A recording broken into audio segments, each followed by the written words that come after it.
Hello everyone, welcome back to my channel. It is lovely to have your company again today. And so as I said in my last video, today I want to talk about vocal health and vocal practice. And it's really, really important. And as you know by now, if you've been following me, I talk quite a lot about Adam Lambert's voice because I feel he has perfect technique. He is a master storyteller, a wonderful performer, and his skills are bar none. And so I will be talking about him as well during this time. And the reason for that is partly because he is so positive and what he does with his voice is so admirable. So let me start at the beginning. When you first go to a singing teacher to learn singing, as we all did at some point, I suppose, you are given a set of exercises to do, whether it's scales or vocalises as you grow older and more into your voice. It is important to do them every day. Consistency is the key to building anything, not just your voice, anything in life. Consistency is the key, isn't it? And repetition and doing it regularly. So I always tell my students that, even if you start off just doing 10 minutes a day, as long as you can commit to that 10 minutes a day. Of course, as you grow into your voice and if you want to become a professional singer, especially an opera singer, and I kind of count Adam Lambert among these, and I'll tell you why. He's singing with Queen night after night, huge repertoire. It must take something. I'm sure of it because it's like an opera. Song after song after song after song. It's quite something. And those of you who are already singers will know this. It takes some doing to do that. And night after night. I mean, opera singers, we don't sing every single night to rest our voice in between. But Adam doesn't seem to need to do that. And of course, yes, it is easier a little bit, but not that much. If you look at the Queen repertoire, it's a meaty repertoire, let me put it that way. So of course you need the stamina. You need to build the stamina of the voice. And you do that by practicing regularly every single day. And that might sound boring unless you're a singer. Because what you need to do as you practice is not just doing it mindlessly. It's a bit like going to the gym. I've been told I don't go to the gym. Clearly not, but I've been told that when you go to the gym, you have to put your attention and your focus on the muscles you're working. Well, it's the same thing with singing.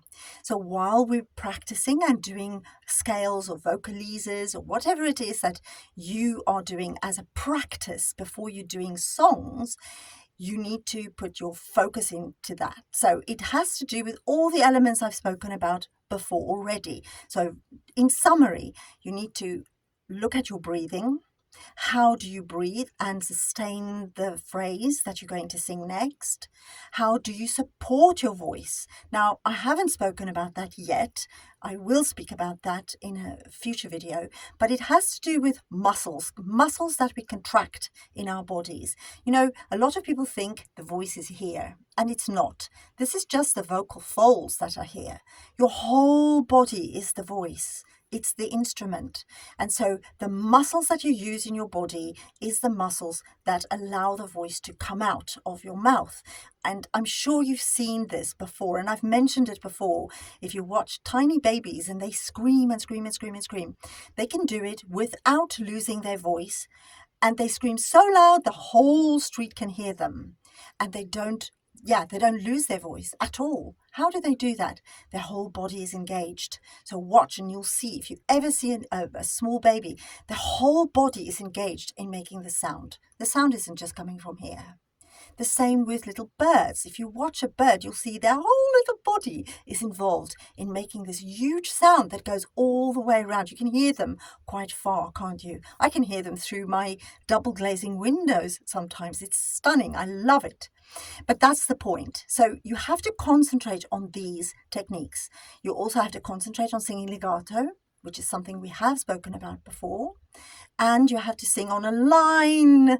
So the line means making the notes so that they all sound the same. So that if you go from low to high, it doesn't sound like you're jumping and making your audience seasick, right? So when the audience listen to something, yes, they'll hear all the different notes, but as a singer, you're compressing the notes so that they make one sound. And these are the things that we have to look at, and others, of course. And as I said, these are not singing lessons. I'm just letting you guys know what is involved in making the sound be so fabulous as the way that somebody like Adam Lambert does it, and many other singers.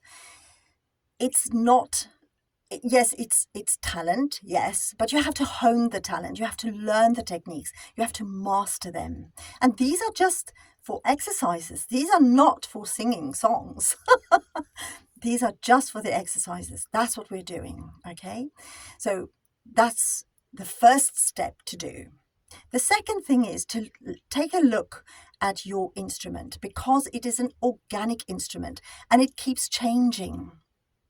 You know, so for example, there are certain times of the month where ladies' voices are very much affected, and it can be so much affected that it drops. It drops by half a tone, or sometimes even a tone. It depends on how much you're affected, if you see what I mean. I can't really say the words here on YouTube because I don't want my video to be taken off, but I'm sure you understand what I'm talking about.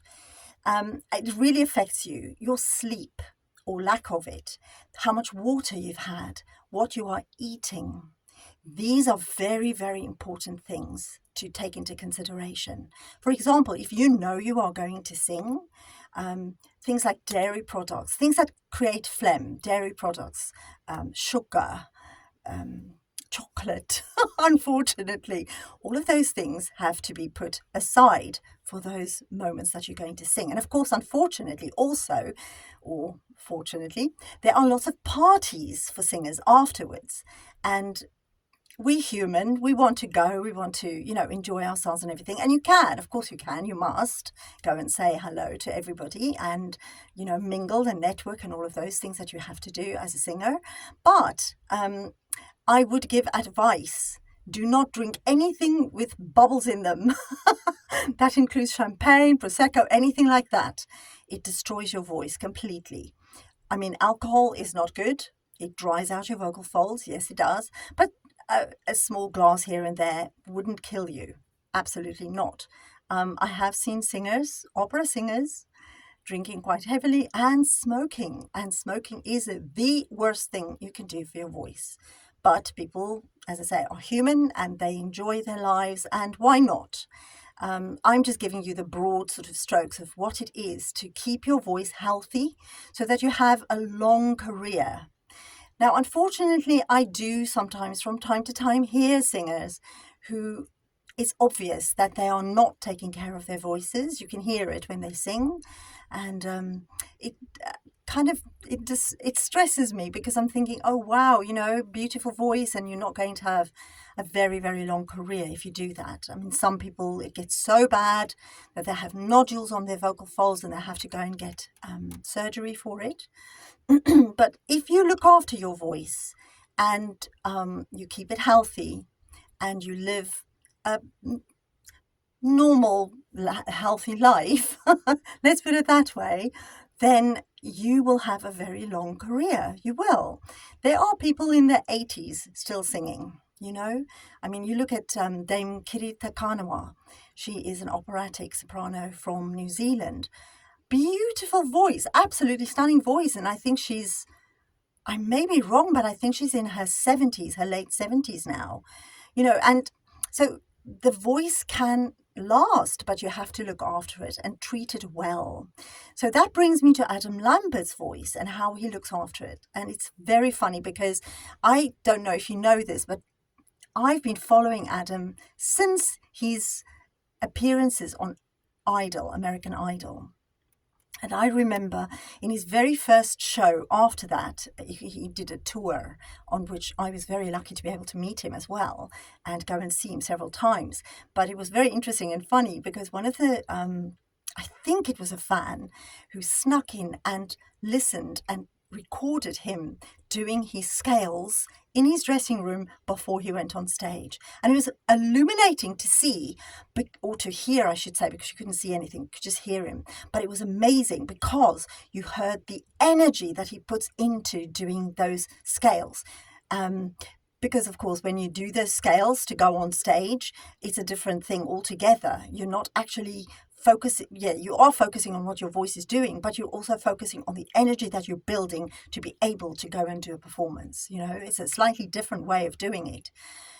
Weirdly, if you do weight training before you go on stage, a lot of rock singers do weight training. It warms up your voice too. Don't ask me how or why. I'm not a biologist, but it works. It's amazing. So if you go to the gym and you are a singer and you do some weight training, come out and try and sing. You'll see your voice will be almost completely warm. It's amazing.